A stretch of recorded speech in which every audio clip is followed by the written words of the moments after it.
What's going on YouTube? This is Mason AJ. And this is IBM. Here at my house, it is 3 o'clock in the morning, and we just got done watching the first episode of the Netflix Marvel original Netflix series. Netflix original? Yeah, the Netflix original Daredevil. Dun, dun, dun. Now, at a later point in time, when we're rested and recuperated and in our normal studio settings, we will give you a full review in the whole series. But today, the hell out of it. Yeah.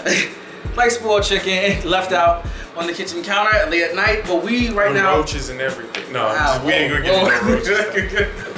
IBM don't do infestation. We don't do that unless it's a zombie infestation. And then even then, IBM would just win at that. That's I don't know about any of that. But anyway, we're gonna give you just our first impressions of the very first episode of the series. You can see it's playing here in the background and everything else. Don't look at that. Don't look at that either. So what you're seeing over there, don't even pay attention to that. Anyway, I like it. I mean, hands down, I love everything about the series. I love the tone. It actually reminds me very much of like, I'm gonna say it's right. I feel like Netflix tried to jump its game up a little bit and stop being a Netflix original, and now we're full force on that HBO born status. They're trying. I will say though, I do love it. And it hit all the lore points very lightly. Like it didn't have to go, let us go deep into the history of Daredevil.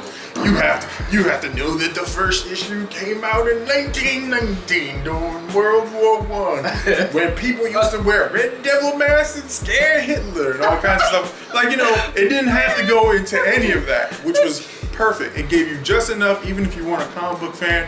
You understood the character, and then you saw how the history brought him to this point now. Now, I gotta say, I was a little bit worried going into it because we had a lot of main actors coming into it. My personal favorite is, I think, Deborah Woe. She's also known as Jessica from True Blood. When I first heard she was gonna be series, I was a little bit worried. I was like, oh, I'm not sure how she's gonna fit into the role. But she fit in perfectly. She fit in perfectly. And you know what? I'm so used to seeing her in True Blood. Even while watching, I figured she was gonna be like, guess what? I'm a vampire.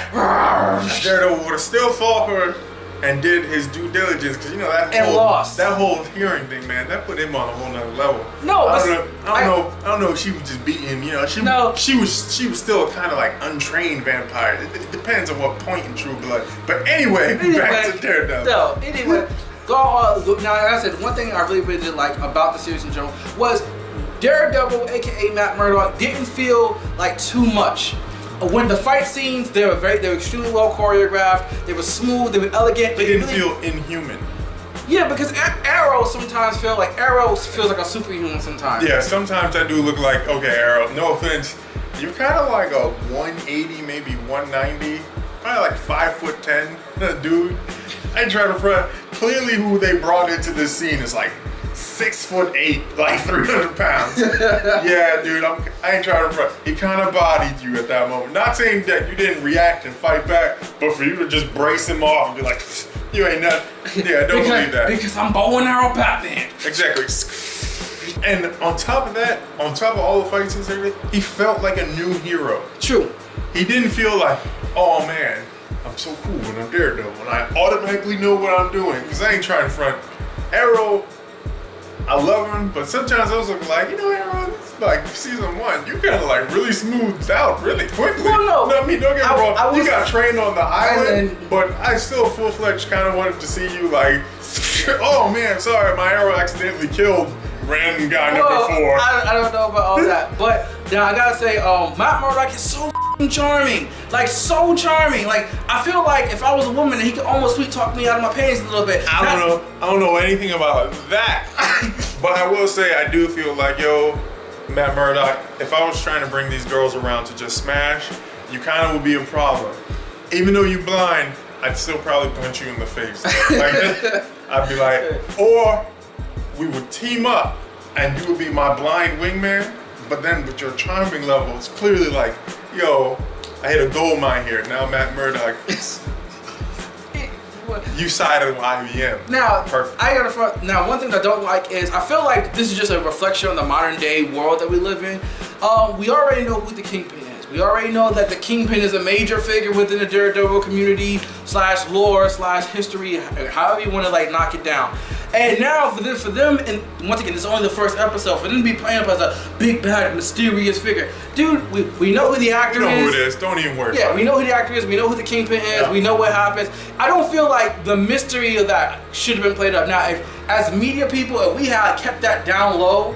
Oh yeah, like if you didn't bring out an article about it, if you didn't show us who that actor was, I'd be like, yeah, by all means, definitely like do that. But you know, kind of as a comic book fan, we saw everyone seen the article. We're all kind of like, oh, okay, so you're clearly talking about Mr. Fisk, the Kingpin. I do like the fact though. Well, no, I can't tell you that because that's a spoiler. Spoiler. But I want to bring out a speculation. I kind of want like the next dude to be introduced to be Mr. Negative. I'm not even gonna lie.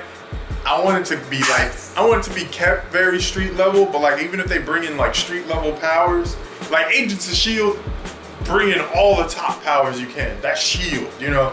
Of course, you know, fly around, everything. Dudes who fought the Hulk, all kinds of stuff. It's all Absorbing Man in Agents of S.H.I.E.L.D. That's a Hulk class villain. With the first episode itself, I know people are already binge watching out there. With the first episode, what do you feel is the major driving force of the series? And I say that because we are watching a origin / new take on it. But do you really feel that this is a how can I put this? This series will take the Daredevil character in a new direction, or are we watching a darker, more gritty? Are you pretty much watching the Christopher Nolan version of Daredevil? The one reason I don't say we are watching the Christopher Nolan version of Daredevil is because he's not coming down and trying to go like, you know what I mean? No offense. He's not trying to do that. Daredevil has always been a street person, and he really flows as Daredevil. Yes. Hey, I come in, I speak, you know, very calmly to you. I try to figure out information. You know, I use my super hearing to get what I need to know, and then you see me just jump around and whoop ass in the dark and then leave because use my blindness and my super hearing to my advantage. Anyway, follow us on Facebook, follow us on Instagram, follow us on Twitter. Let us, comment down below. Let us know what you feel about the first episode. The first episode only. Stay tuned for a later episode of the full-fledged series. And we're gonna spoil it. Spoil the hell out of it. Once again, this is Mason AJ. This is IBM. Peace.